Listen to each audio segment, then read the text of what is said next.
How to remove background noise on your MIC. From this to this, may search tong RTX Voice or NVIDIA Broadcast. So pag RTX Voice, kabaliktaran lang since ito is pwedeng gamamit pag RTX pababa. Ito for RTX. Ayun, naka GTX na si CPU. Ewan ko kung RTX. Bakit RTX? Pero dito, pag naka-RTX ka naman ng GPU and NVIDIA Broadcast, dito mo yung setup yung ginagamit mong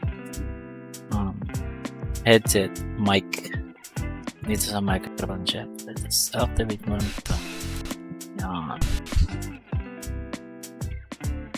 Pwede rin alisin yung kunyari may yung sounds.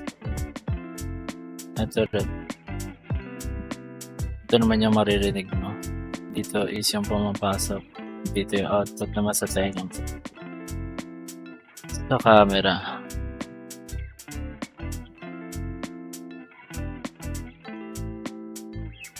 Ito yung may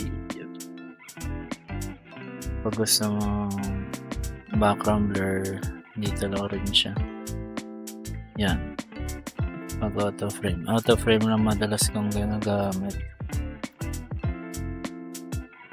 Itong voice, mapapansin yung parang video.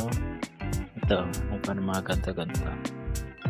So, pag nakawit lang mo siya, hindi mahina. Pag malakas, hindi strong.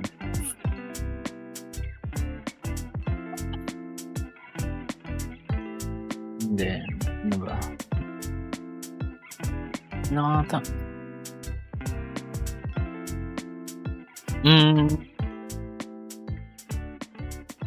Bye.